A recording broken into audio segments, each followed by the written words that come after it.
κυρία Μαργαρίτα Ζωγράφου, ψυχολόγος, είναι κοντά μας για να δούμε και την επιστημονική προσέγγιση του θέματος. Καλησπέρα, καλώς ήρθατε. Ακούσατε τα στοιχεία, πραγματικά ξεχυλίζει η άγουρη βία. Ποια είναι τα αίτια και πραγματικά τι μπορούν να κάνουν οι γονείς και πώς μπορούν να αντιμετωπίσουν αυτή την κατάσταση?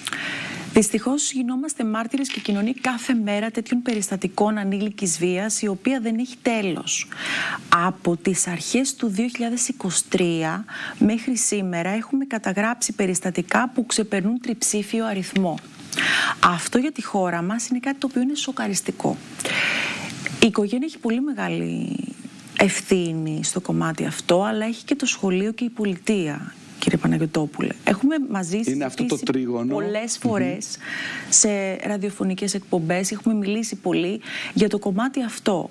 Η οικογένεια θα έπρεπε να είναι ένας φραγμός στο κομμάτι της βίας. Έρχονται όμως στιγμές που ο έλεγχος είναι μικρός.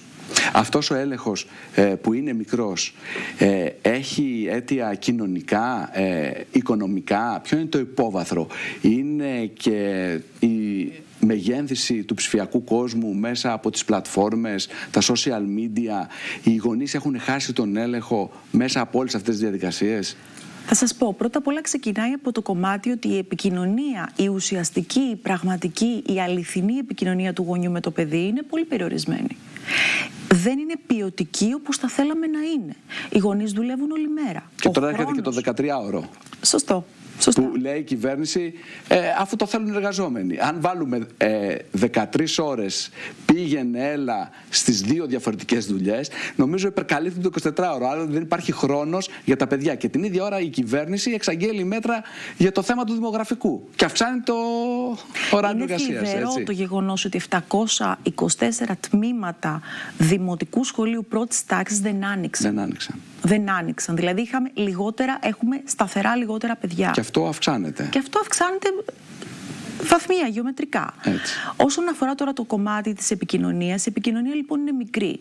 Όταν η επικοινωνία είναι μικρή και ποσοτικά, γιατί δεν υπάρχει χρόνος, οι γονείς δουλεύουν, οι άνθρωποι όλη μέρα, και ποιοτικά δεν είναι εστιασμένοι και σωστοί, τότε το παιδί ξεφεύγει. Έχουμε και τα social, όπως αναφέρεται πολύ σωστά, στα οποία είναι ένας κόσμος που μπαίνει το παιδί σαν καταφύγιο. Είναι η καθημερινότητα. Δεν υπάρχει περίπτωση. Άρα είναι το καταφύγιο του παιδιού λόγω της μη συμμετοχής της οικογένειας στη ζωή του, το ενδιαφέρον, ή και το παρκάρισμα που κάνουν πολλές φορές. Είναι και το παρκάρισμα που ξεκινάει γονείς, έτσι. Αλλά υπάρχει και το εξής θέμα, ότι είναι πια τρόπος modus vivendi, είναι τρόπο ζωής αυτό.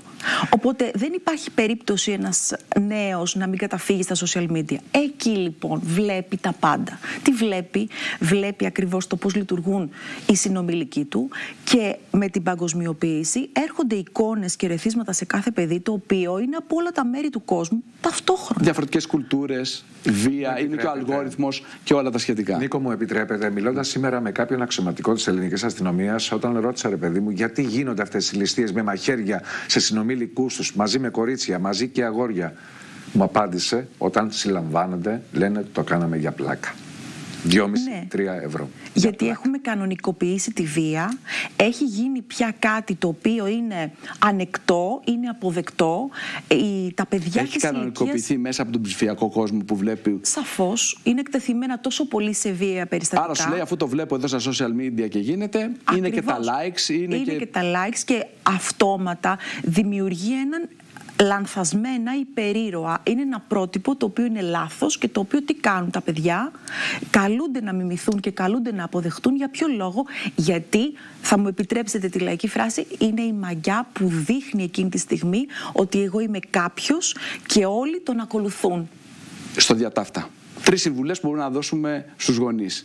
Τι μπορούν να κάνουν για να σπάσουν αυτόν τον κλειό γύρω από τα παιδιά τους? Έλεγχος, επικοινωνία ουσιαστική, και δεν θα αρέσει αυτό, αλλά συνέπειες.